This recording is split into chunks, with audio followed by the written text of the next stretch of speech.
Hi, everybody. Welcome to the next episode of Catching Up. My name is Jon Benninger, and today we're going to be catching up with a good friend and colleague of mine, Shaheen Majeed, the president worldwide for Sabinsa Corporation, based out of India, but with offices throughout the world. Shaheen, welcome to the show. Thank you, John. It's great to be here. It's great to see you. Yeah, it's been too long, not just because of all this craziness going on in the world, but with you in India and me here in the States, we don't get to see each other as often as we'd like. It was great to see you at Expo West, or what was going to be Expo West, because you and I arrived right before the event obviously was canceled. That's right. We just had a few hours, and boy, what a shell shock. And you probably know what transpired soon after that, for myself here. And I'm just going to jump in and talk a little bit about this. But, a few days after that, India suspended all foreign visas. And I'm on an OCI, so I'm a U.S. citizen, and I've been living here in India for the last 4 years with my family. And it's been great, but as you know, I travel to all the Sabinsa, so get to see you guys, get to see a lot of customers and so forth. But I need that OCI, to get into India. And on March 11th, they declared on 2 days later, March 13th, that it's suspended. Fortunately, with the help of my father, we got back in early morning hours of the 13th. We were one of the last few flights from foreign nations that could land here, and just made the cutoff. Now, India didn't go into a lockdown immediately, but they were kind of helping to kind of sort out the situation early on with foreign flights coming in and foreigners and separating that. And I just got caught up in that, but just in the nick of time, I made it, man. So it was great to see you and a couple of other folks. And I did get to stop in to see some customers in California. Some quick feedback from them, so that's always great. But boy, to get back home and be with family, what that's like. So that's certainly appreciative of that right now, and grateful to be home and be with family in these difficult times. So speaking of that, how are you? How are the rest of the wonderful people there at Sabinsa, both in India and in Utah and in New Jersey and around the world? Yeah, we're dealing with a lot of unknown routines, right? This is all new for us.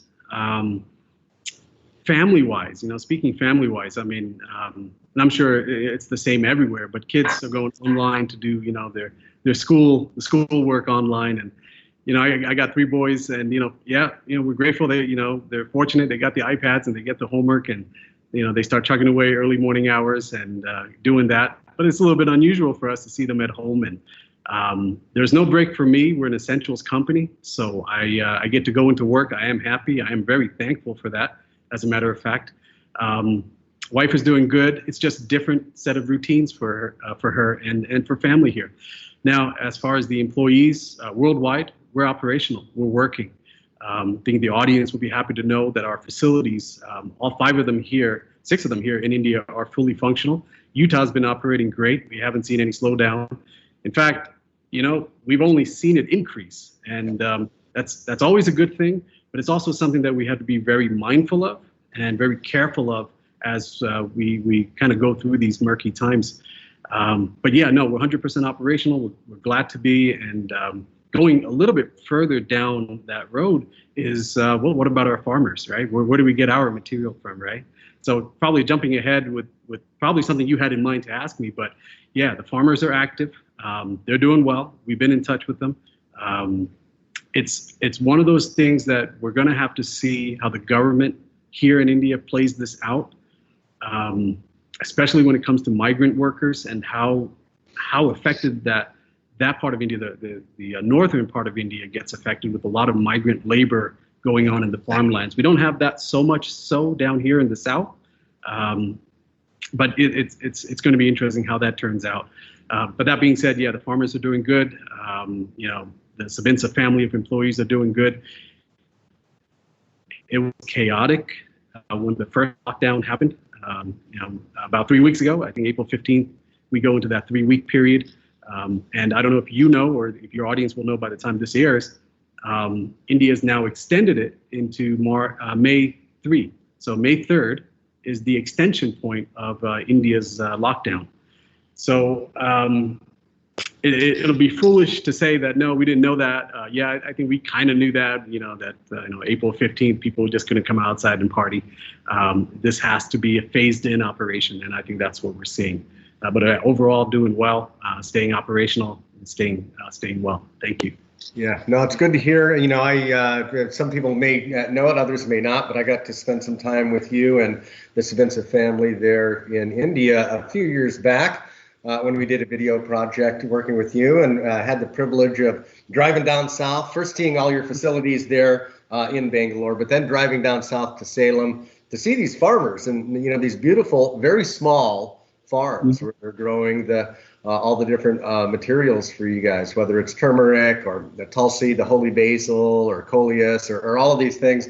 Yeah, wonderful people. They came out and greeted us, got to spend a full day with them. And so, yeah, you're right. My thoughts were going there, hoping that they're doing all right. But I also know what I learned on that trip is the commitment that you and Sabinsa have to those farmers. And it comes out in a lot of different ways. Of course, there's the economic side of buying the materials and all that, but it's helping them with the technology on the farms. These are very small farms, but helping them to maximize their productivity, whether it's with water or best practices, even getting into things like schools and healthcare in the communities and all that. So I have to believe that they're doing as good as they can be doing to have a partner like you guys out there that they can count on.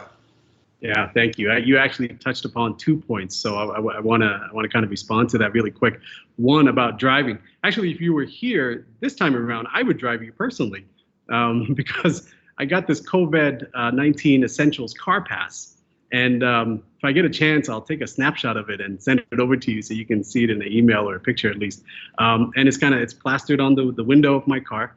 And there are a lot of checkpoints, a lot of police checkpoints, and they'll stop and take a look at the sticker and then match it with your license plate. And if you obviously you have it because you're an essential business or an essential workforce person, so they let you go. The roads are so empty, John. I've been driving here. I know that sounds scary, but fortunately none of the other people are out there, so they're okay. It's one of those weird things I never thought I'd drive in India. You've seen it. Oh, I've seen it. Yeah, empty roads in India just seems impossible to me, but these days, right? Right, exactly. And so the second point is, with our farmers, the villages are extremely, I guess the right word is paranoid, and they have every right to be. I mean, if you think about it, one person comes out of the village, gets infected, and they go back into that village. There aren't those quality controls, if you will, in a village to essentially quarantine someone. I mean, where are they going to stay, right? So the practicality of it is very different, and the police and the villages, they know that. So sometimes these villages go into extreme lockdown, and that can be kind of scary because from a monetary or financial standpoint, they can't get out, they can't spend money, nor can they get goods into their village. So that's a little bit scary. It's a bit tricky. They're working through that even during these 3 weeks, believe it or not. But more of it is getting cleaned up and cleared up. And so what I was saying earlier about that first couple of days into that first week, it was pretty chaotic. One, to get the passes for the right types of people who are supposed to get the passes. One, to get the transportation goods on the road so they can be delivered, they can be picked up, they can be used by the people. That took some time, and we were there throughout. We had the essential car passes early on. So if we had to go deliver something to the farms and get them sanitation, get them sanitizers, get them some of our supplements, we were out there doing that. We don't talk about it much. We're not going to publish that. It's just something we just felt we have to reach out to them and see how they're doing. This is the best things we could offer at this point. Now goods are starting to flow in, so that's great news. Like I said, that's how we're keeping the factories operational. But those are the 2 points I really wanted to touch on with your comments. So. Yeah, thanks. I appreciate it. Like I say, I had a chance to meet a lot of those people personally, wonderful people, and that's great to hear. And thanks for being the way you are with your supply chain and the farmers and all that. Moving from the farms through the whole process, your R&D process. That's one of the things that historically your company was founded in 1988. You have a treasure trove of intellectual property and things that you've developed with these botanicals and other specialty ingredients. Is any of that changing? I know that this is all new, right? This just happened. We're still all sorting it out. There is no new normal yet. But how is this impacting your focus in your R&D process, this whole pandemic situation? That's a great question. And I'm going to begin by saying that we're not shifting to a new normal because it's happening, right? We're not taking counteractive measures here. There are things in our portfolio that have that's getting its calling, if you will. Needless to say, turmeric, right? Curcumin, been around for ages. My father, Dr. Majeed, patented it back in the early 90s. Got 100+ publications dedicated to looking at all kinds of, diseases and indications. Though we don't say that because of FDA, our dietary supplement industry. You know what it's good for. You can see the studies and the results yourself. But it does work for immune. We have a host of other ingredients that have targeted immune. Even our own probiotic, our lactospore, targets immune. Ashwagandha. There's so many different ingredients that we developed in the early, late 80s, early 90s that are now getting its true calling, if you will. And that's great. And that's absolutely fine. We're fortunate that we can keep our R&D labs open. We have to practice safe distancing measurements by the government standards and our own policy as well at the company. So we've taken somewhat of a shift-based approach in some of the R&D work, and some of the projects will get multiple people to handle it over the course of a few days instead of one person handling it every day. So there are these nuances that we're working out. They've been fine so far, and we're going to streamline that even better and further as we go along. But yeah, looking at virus and virology, that study, I had a quick conversation with Dr. Majeed. He's very interested in that. It's something that he's been thinking about way before this. And maybe this is what he feels is his true calling, to come in and start taking a look at this at a deeper level. Remember, he's an industrial pharmacist by degree. I think he knows this language a lot better than anybody else. He can have access to a lot of people around the world that understands virus and how it works. Now, whether he comes down the Ayurvedic pipeline and looking at traditional medicines, yes, he's very much going to keep that open and stay true to that. That's what he's very well known for. But his pharmaceutical side is going to lead down the drug development and drug discovery side as well. So I'm not here to say that, hey, listen, we have a supplement or a miracle pill. And I'm not here to say we're going to become the next big drug company that's going to have a great product. But what I am here to say is that our R&D is focused on the things and the items that we have today. We're going to make them better. We're going to make them more pronounced so that you can have access to it. We're also going to search for the future, because this is not going to end, John.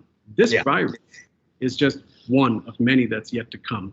Yeah. Whether we believe it's animals or it's man-made, whatever that is, Mother Nature, whatever you feel or the audience feels it is, there's more. There's more to this, and there's probably more coming. So you might as well have a quality supply company, an R&D focused company, take a look at this and dig deeper. Yeah, absolutely agree. And it, I believe in the power of plants and natural medicine, whether they are for foods or for dietary supplements or for drugs. And we know that a lot of pharmaceutical approved drugs can trace their history to a plant or something in the natural world where a substance or something was observed or discovered. And so, yeah, I think that there's a lot of opportunity there, and appreciate the investment that Sabinsa is going to make in that, along with many others around the world, looking at all these options to try and find solutions to help keep people healthy and deal with these challenges that we're facing. One last question for you, Shaheen, because I know that it's a challenging time right now. It's everybody uses the word unprecedented to the point that I've heard it, but it is. It's unprecedented. There's a lot of fear and a lot of uncertainty out there, a lot of suffering out there, and it's easy to get wrapped up in that, and it can be tough to get through that. What keeps you going? What keeps you positive as we work our way through all this stuff? So I think in general, an overview of how we can affect health. You know, when we think about health and we connect the emotions around it, whether it's for yourself, whether it's for someone you love, there are an amazing amount of emotions attached to health. And we're one small part to affect that for you, to affect that emotion for you. And I know I probably sound philosophical and probably, going over some people's heads. And what do you mean? Foods are great, but the lifestyle that we live in, we have to supplement. And we're part of that. And I love being able to deliver a product that will supplement some part of your life, which will ultimately lead to an emotion that either makes you feel better, look better, maybe even eat better, and then that trickles down to a family member, to someone you love, and then they trickle that down. Affecting that keeps me going. That's one part. The other part is the entire Sabinsa, the entire Sami Sabinsa family.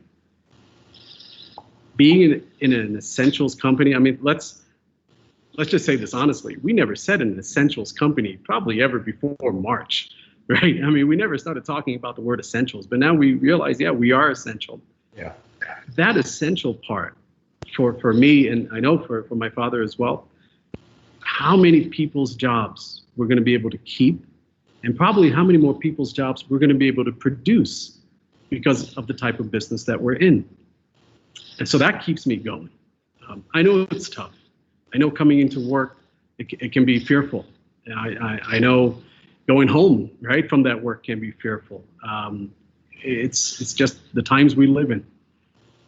But that gratitude that both that I have, my family has, and the employees have, that we're in this together and we'll come and build something bigger and better, that keeps me going.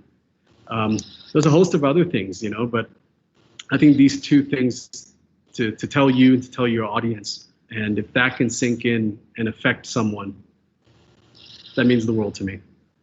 Well, I know that it's sincere. I know you, and I know your father well, Dr. Majeed, and appreciate your sincerity, your humbleness, and this is really, I know this is a calling for you and for the whole Sabinsa team here. So more than ever, just happy that you're here, and wishing you the best, both in health and wellness, but in business success. You're right. We will get through this. Our industry will get through this. Our economies will get through this. Our nations will get through this. And I believe that we will come out of it stronger, and good things. As much as right now it seems like tragedy, as we get through it, good things will come from this. People will learn more to be healthy, how to care for each other, the importance of being connected. Even though you and I are thousands of miles apart, just being here connected with you today is making me happy and lowering my heart rate a little bit in these stressful times. So I'm with you. Let's be positive, and let's focus on the future, and let's do everything we can do to help each other out. Absolutely, John. I'm totally with you. I sign off now as stay well, stay immune. All right, buddy. I will talk to you soon. I cannot wait to share another meal with you, whether it's out there in India or here in Phoenix or somewhere in between. Looking forward to that day, man. Same here, John. Thanks so much, buddy. All right. Take care, Shaheen.